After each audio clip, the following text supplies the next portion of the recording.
তোকে নাম্বারটা কে দিয়েছে? তোর নাম্বার কে দিয়েছে কি বলা সেটা না, কথাটা হচ্ছে বলা বহু পয়সা কাজ বলা, তুই বেশি বেশি কথা বলিস কেন বাচ্চা? ওয়েলকাম টু টক ঝাল মিষ্টি উইথ ইপসিতা। আমি ইপসিতা, এখানে নোগালাগালি নখিস্তি অন্যি বস্তি। তো আজকে ভিডিওর শুরুতে ইন্ট্রোডাকশনে আপনাদেরকে একটা কল রেকর্ডিং এর অংশ শোনালাম, যে কল রেকর্ডিংটা ফাঁস হয়েছে প্রিয়স্মিতা আর রিপন, ওদের দুজনের চ্যানেল থেকে।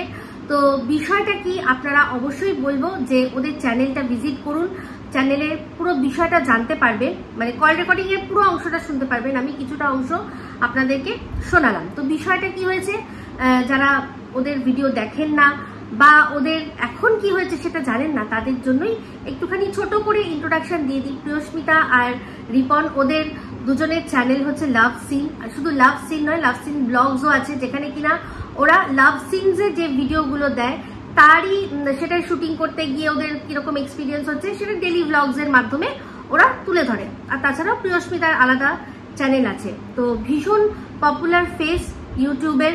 তো আমি লাস্ট ইয়ার যখন গেছিলাম ইউটিউবের একটা ক্রিয়েটিভ কালেক্টর যে প্রোগ্রামটা হয়েছিল, সেখানে যখন গেছিলাম তখন দেখেছিলাম রিপনের সাথে কিন্তু আলাপ হয়েছিল। মানে অতীব সাধারণ একটি ছেলে, মানে সবসময় সদা সর্বদা মুখে হাসি লেগে রয়েছে, আর মানে ভীষণ ভীষণ ভীষণভাবে সরল সিধা একটি ছেলে। ওদের ব্লগস আমি আজকে থেকে না, অনেক দিন থেকে দেখছি। আমার ভীষণ প্রিয় ক্রিয়েটার। তো অবশ্যই ওকে দেখে এগিয়ে গিয়েছি। আর বিশ্বাস করবেন না, দিদি দিদি করে এত সুন্দর করে কথা বলেছিল। আমার যে ব্লগটা, সেই ব্লগটারও আমি লিঙ্ক না হয় ডেসক্রিপশনে দিয়ে দেবো, আপনারা দেখে নেবেন।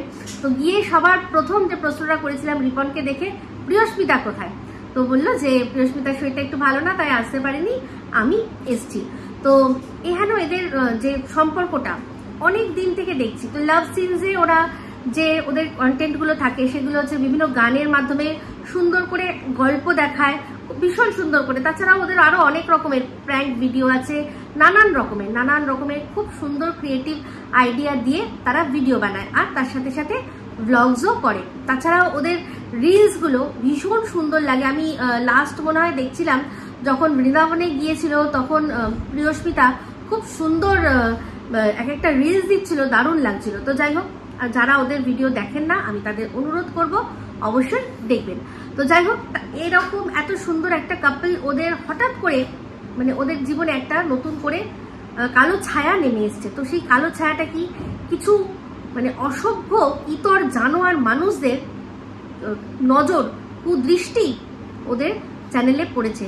তো যেই অংশটুকু আপনাদের শোনালাম সেটাতে শুনলেন, আর বাদ বাকি পরে গিয়ে শুনবেন। বিষয়টা কি বলি, গতকাল আজকে একটা ওরা ভিডিও দিয়েছে, তাহলে এইটা তার আগের দিনের। আর তার আগের দিনের কি হয়েছে, একটা ফোন এসছে, তখন বাজে রাত ওই 11টা, সাড়ে 11টা 12টা, এটা মোটামুটি 11টা সাড়ে 11টা, মোটামুটি একটু রাতের দিকেই হয়ে গেছে। অনেকেই আর কি যারা কিনা মেট্রোপলিটন সিটিতে থাকেন না, যারা একটু আউটস্কার্টসের দিকে থাকেন, তাদের কাছে কিন্তু এটা গভীর রাত।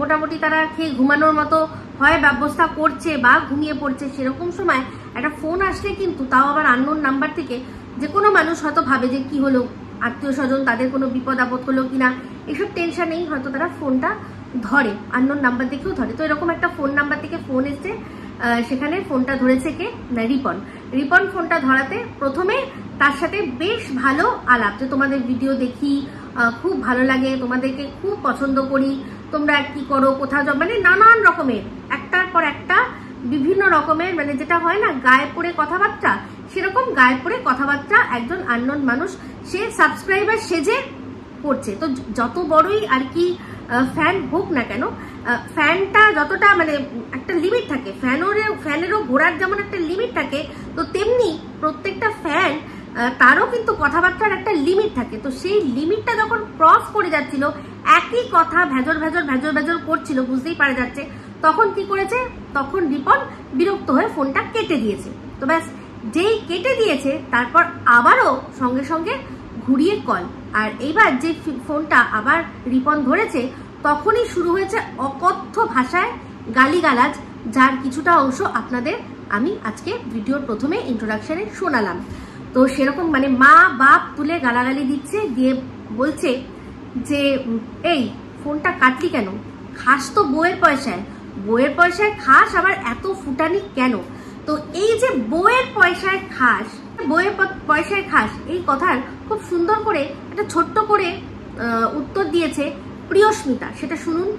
বউয়ের পয়সায় খাস, আচ্ছা ভাই তোরা কি দেখতে এসছিস যে ও বউয়ের পয়সায় খায়? তোরা কি ওর ব্যাংক ব্যালেন্স বা ব্যাংকের হিসাব রাখিস যে ও বউয়ের পয়সায় খায় কিনা?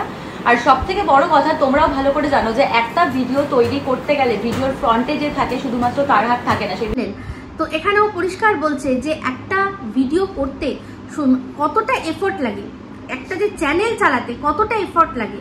এই যে বেশিরভাগ ক্ষেত্রেই কিন্তু এটা হয়, যেহেতু প্রত্যেকটা চ্যানেলেই একটি মুখ থাকে, মানে একটি মেয়ের, সেই আর কি মেন থাকে, তারই মুখটা সবচেয়ে বেশি দেখা যায়। তাই জন্য ধরেই নেওয়া হয় যে সেই চ্যানেলটা বুঝি চলছেই তারই জন্য, কিন্তু তার পিছনে যে কত খাটনি থাকে অন্যান্য মানুষদের, সেটা মানে আইডিয়ার বাইরে। তো যাই হোক, আমরা একটা সময় ছিল না, কিন্তু এখন তো আমরা এই ইন্টারনেটের যুগে, ইন্টারনেটের আর কি দৌলতে বড় বড় সেলিব্রিটিদের কাছে অবধি পৌঁছে যাচ্ছি। তো সেখানে সেলিব্রিটিদেরও তারা যখন তাদের ওই দেখায় যে শুটিংয়ে যাচ্ছি, শুটিং করছি, দেখেছেন, তারা শুধু যায় শর্ট রেডি যখন বলে সে সময় যায়, তারা তাদের যেটুকু মুখস্থ করেছিল যেরকমভাবে বলে দিয়েছে করে। কিন্তু ওই একটা শর্ট যে রেডি করতে কত ঘন্টার পর ঘন্টা অক্লান্ত পরিশ্রম কিছু মানুষ করে, যারা কিনা ক্যামেরার পিছনে থাকে, তাদের কিন্তু আমরা কোনো ক্রেডিট দিই না। কোনো সিনেমা যদি ভালো লাগে, হয় হিরো হিরোইন, হ্যাঁ গল্প, এখন একটুখানি এগিয়ে গিয়ে আমরা গল্প বা ডিরেকশনের দিকেও গেছি, কিন্তু একটা সময় তো শুধু হিরো হিরোইন ছাড়া আর কারোর নামই হতো না, কেউ জানার চেষ্টা করতো না যে এই যে সুন্দর গল্পটা, যে গল্পটার ওপর সিনেমাটা তৈরি হয়েছে, সেই গল্পটা কে লিখেছে। এখন যদিও সিন পাল্টাচ্ছে, সুন্দর সুন্দর ডায়লগ, এক একটা সুন্দর সুন্দর ডায়লগ রাইটার কে আছে আমরা কখনো জানতে চাই? বড়জোর গানের সম্পর্কে আমরা ইন্টারেস্ট দেখাই, যে গান কে গানটা গেয়েছে, মিউজিক ডিরেক্টরের নাম কি, কে লিখেছে, যে লিরিসিস্টের নাম তো এখন আমাদের মুখে এসছে। একটা সময় তো লিরিসিস্টকে সেটাও কেউ জানার প্রয়োজনই বোধ করতো না, শুধু গানটা শুনেই কান্ত যে গেয়েছে তাকে হয়তো একটু ক্রেডিট দিত।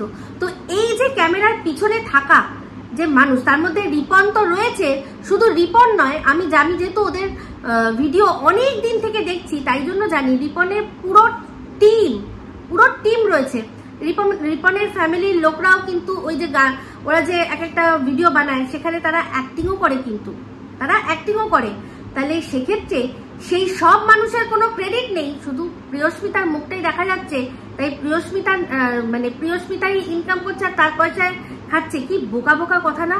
যেখানে আজকের ডেটে আমরা মানে হাউস হাজবেন্ডের কনসেপ্টে আমাদের এখানে সিনেমা তৈরি হয়েছে, আর এই হাউস হাজবেন্ড জিনিসটা মোটামুটি এখন মানে রিয়েল সত্যি এরকম হয়। তো আমি তো অনেক দিন থেকে জানি, সেটা আপনাদের বললেই সঙ্গে সঙ্গে বুঝতে পেরে যাবেন। এমনকি এখন বিদেশে, আমেরিকাতেও এরকম হয়ে গেছে যে স্ত্রী সে বাইরে গিয়ে ইনকাম করছে, স্বামী সে ঘরে থাকছে, থেকে বাচ্চা সামলাচ্ছে, হয়তো সে এমন কোনো কাজ করছে যেটা বাড়ির থেকেই সম্ভব। অনেকে আছে, যেমন রাইটার আছে, বা তারা আরো অন্যান্য কোনো কাজ করছে বাড়িতেই, কম্পিউটারে সফটওয়্যার ইঞ্জিনিয়ারিং বা করে রেখেছে, বা সফটওয়্যার ডেভেলপমেন্ট, বা অনেকে আছে আমি যেমন জানি যে তারা করে, কি যেন বলে, ভিডিও গেম ডেভেলপমেন্ট, বাড়ির থেকেই কম্পিউটারেই হয়ে যায়, বা সে বাচ্চা সামলাচ্ছে ঘরে, বাচ্চারা রয়েছে, আর তার বউ গেছে সে চাকরি করছে। তারা দুজন মানুষ, তারা যদি মনে করে যে হ্যাঁ আমরা এরকম ভাবে থাকবো, এই স্টিরিওটাইপটা কবে শেষ হবে যে স্বামী তাকে সে বাইরে যাচ্ছে, গিয়ে ইনকাম করছে, তাকে এনে আনতে হবে, তারপর গিয়ে সে বউকে খাওয়াবে। তো বউ মানে ব্যাপারটা, এই জিনিসটা কি বলবো, এই ব্যাপারটা এরকমই যে একটা গিভ অ্যান্ড টেকের ব্যাপার হয়ে যাচ্ছে। এই জিনিসটা আমার মনে হয় এখন এই স্টিরিওটাইপটা বন্ধ হওয়া দরকার। আমাদের কিন্তু এই যে একদম একদম নিচুর লেভেলে যারা কিনা বাড়ির হাউস হেল্পরা আছে, দেখবেন তারা যখন বাড়িতে কাজ করতে আসে, আমার তো অনেক এরকম হয়েছে, আমি শুনেছি, তারা বলে যে তাদের বররা বাড়িতে রয়েছে। এমনকি অনেকের হাজবেন্ড আছে যারা বাড়িতে রয়েছে, তারা শুধু তাই নয়, বাড়িতে হেল্প করছে, আবার অনেকের আছে হেল্প করে না, এরকমও আছে। তো ওদেরও তো সংসারটা চলছে, ওরাও তো থাকছে। সবচেয়ে বড় কথা হচ্ছে যে একসাথে ভালোভাবে থাকাটাই সবচেয়ে বড় কথা। তো সেখানে ওর বউয়ের পয়সাও খাচ্ছে, ও অন্যের কারোর বউয়ের পয়সা তো খাচ্ছে না। যদি আমি ওদের এই মানে কোট আনকোট এই কথাটা মেনেও নি, তাহলেও বলছি যে ও তো ওর বইয়ের পয়সায় খাচ্ছে, ও তো অন্য কারোর বইয়ের পয়সায় খাচ্ছে না। তো সেখানে এই বোকা বোকা, যদিও এটা একেবারেই ভুল কথা, কারণ এই ভিডিও, এই ওদের চ্যানেলগুলো চালানোর জন্য রিপনের খাটনি প্রচুর। এই যে দেখুন না, যেই প্রোগ্রামটার কথা আমি বললাম, যেখানে গিয়ে রিপনের সাথে আমার আলাপ হচ্ছে, যদি ও সত্যি ওর বউয়ের পয়সায় খেত, যদি চ্যানেলের সম্পর্কে ওর কোনো ধ্যান ধারণা আইডিয়াই না থাকতো, তাহলে ওর বউ আসলো না, ও গেল চ্যানেলকে রিপ্রেজেন্ট করতে। এগুলো থেকেই মানুষের বোঝা যায়। তো অ্যাকচুয়ালি বিষয়টা কি হয়েছে বলি। এই যে মানে বিষয়টা, যে ফোন করেছিল সে হচ্ছে এই প্রিয়স্মিতার একটা এক্স বয়ফ্রেন্ড ছিল, যার সাথে ওর আজ থেকে 7 বছর আগে থেকেই সম্পর্ক আর নেই। বিয়ে হয়েছে প্রিয়স্মিতার 2 বছর আগে, তারও 5 বছর আগের থেকে ওদের প্রেম, মানে রিপন আর প্রেম আর কি, প্রিয়স্মিতার প্রেম, তারও আগের থেকে ওদের বন্ধুত্ব। সেই সময় কিন্তু এই যে যেই ছেলেটি, সোকল ছেলেটি, মানে প্রিয়স্মিতার এক্স, তার যে বন্ধু যে ফোন করেছে না, সেই এক্স কিন্তু জানতো যে রিপনের সাথে ওর বন্ধুত্ব, আর রিপনও জানতো যে এই প্রিয়স্মিতার সাথে এই ছেলেটির প্রেম, ওরা রিলেশনে আছে। তাহলে মানে এখন এতদিন পর ওদের সুখে শান্তিতে থাকতে দেখে এই ছেলেটির মানে কোথায় ঠিক খুজলিটা হলো যে ওর বন্ধুকে দিয়ে ফোন করালো। আসল বিষয়টা হচ্ছে একসাথে সব মদ গিলতে বসেছে। ওই যে ছেলেটা ফোন করেছিল, যার গলাটা আমরা শুনতে পাচ্ছি, যার নাম রিপন রিভিল করে দিয়েছে উত্তম হালদার, সে এই যে প্রিয়স্মিতার যে এক্স বয়ফ্রেন্ড, তার পয়সায় মদ গিলেছে। এবার সে বলেছে যে তো ভাই খাওয়ালাম, নে ফোন কর, ওদের একটু ডিস্টার্ব কর, ওদের ভালো আছে, খুব ভালো আছে। মেয়েটা আমার জীবনে এসেছিল, তাকে তো ভালোভাবে রাখতে পারিনি, তাকে তো অনেক অত্যাচার করেছি, সেগুলো তো আর বলবে না। কারণ প্রিয়স্মিতার কথাতেই পরিষ্কার যে একটা সাইকোর সাথে কখনো কোনো রকম ভাবে কোনো সুস্থ মস্তিষ্কের মেয়ে জীবন যাপন করতে পারে না। তো সেই সাইকোপনার জন্যই প্রিয়স্মিতা ছেড়েছিল, আর ছাড়ার 7 বছর পরে সেই সাইকোর মাথায় পোকাগুলো আবার নাড়া দিয়ে উঠেছে। সেই জন্যই প্রিয়স্মিতার পেছনে পড়েছে, আর ওদের ভেবেছে যে চলো এরকম ভাবে ডিস্টার্ব করি, তাহলে কি হবে, ওদের সংসারে তো ঝামেলা হবে, ওরা ভালো আছে, এটা কি মেনে নেওয়া যায়, আমাকে ছেড়ে দিয়ে ভালো আছে, মেনে নেওয়া যায় না বলে এই একটা তাল করেছে। ওর এই যে বন্ধু, সেই বন্ধুকে দিয়ে ফোন করিয়ে যাতে ওদের হাজব্যান্ড ওয়াইফের মধ্যে অশান্তি হয়, তার জন্য এই চেষ্টা। কিন্তু এই যে ওদের মধ্যে অশান্তি করানোর চেষ্টা যে হলো, সেটা কি সফল হলো? এটা শুনুন, তাহলে বুঝবেন। বন্ধু, আমরা আমাদের দুজনের সম্বন্ধে সবটা জানি। নট অনলি আমরা শুধু হাজবেন্ড ওয়াইফ, আমরা কিন্তু একটা ভালো বন্ধু, আমাদের বন্ডিংটা অনেক ভালো। যারা যেটা করছিস, তোরা যদি ভাবিস যে এটা করে ওদের সম্পর্কে কিছু করতে পারবো, সো সেটা তো হবে না। শুনলেন, পরিষ্কার করে প্রিয়স্মিতা বলে দিল যে তোরা যদি ভেবে থাকিস যে আমাদের দুজনের মধ্যে ঝামেলা অশান্তি লাগাবি, এটা সম্ভব নয়। কারণ রিপন অনেকদিন আগের থেকে, মানে প্রেমের আগের থেকেই জানতো যে এই ছেলেটির সাথে আমার সম্পর্ক। নিশ্চয়ই সেও সাক্ষী আছে যে এই ছেলেটি, যে ছেলেটির বন্ধুকে দিয়ে ফোন করিয়েছিল, সে কতটা টক্সিক ছেলে। 7 বছর পরেও সে তার বিষ এখন প্রিয়স্মিতার জীবনে আর কি গুলতে এসছে, কিন্তু সে গুড়ে বালি। তো যাই হোক, খুব ভালো একটা স্টেপ নিয়েছে রিপন আর প্রিয়স্মিতা। বলেছে আজই, মানে যেদিন ভিডিওটা দিয়েছে সেদিনকেই বলেছে যে আমি আজই এই বিষয়টা নিয়ে স্টেপ নেব। অবশ্যই সস্তার দুটো মদ গিলে যারা ভাবে কোনো মানুষের দামি সংসার, মানে সম্পর্ক, দামি সম্পর্ক যেটা কিনা প্রাইসলেস, যেরকম কিনা প্রিয়স্মিতা আর রিপনের সম্পর্ক, তাদের দাম্পত্য, সেই প্রাইসলেস সম্পর্কটাকে দু টাকার মদ খেয়ে, 10 টাকার মদ খেয়ে, আর সেটা দিয়ে নোংরামি করে আর কি কল করে ভেঙে দেবো, ওদের মধ্যে ঝামেলা লাগাবো, তাদের তো যথাযোগ্য শাস্তি পাওয়া উচিত। আর এরকম হলে কি হবে বলুন তো, দিকে দিকে সব ছেলেরাই তাদের বউয়ের পাশে এসে দাঁড়াবে। আজকে যেরকম ভাবে রিপন যে স্টেপটা নেবে বলে বলেছে, তো বলেছে যখন নিশ্চয়ই নেবে, বোঝাই গেছে, পরিষ্কার বোঝা গেছে। আর বলি কি, যে এই ধরনের টক্সিক মানুষগুলো তোরা নিজেরাই নিজেদের বিষে একদিন শেষ হয়ে যাবে, ওদের কিচ্ছু হবে না। তো যারা যারা লাভ সিনস দেখেননি তারা দেখবেন, লাভ সিনস ব্লগ আছে দেখবেন খুব।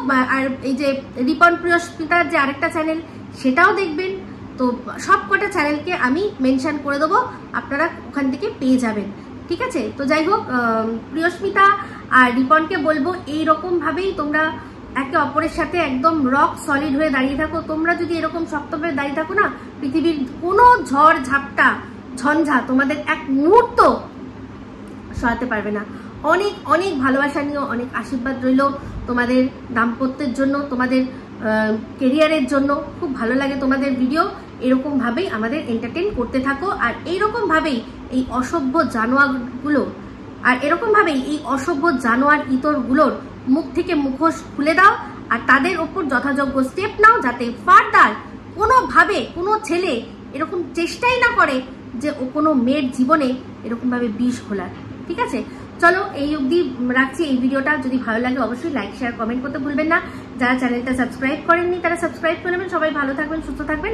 আবার আসছি খুব শীঘ্রই এক নতুন ভিডিও নিয়ে। Me Ipsita signing off. Love you all.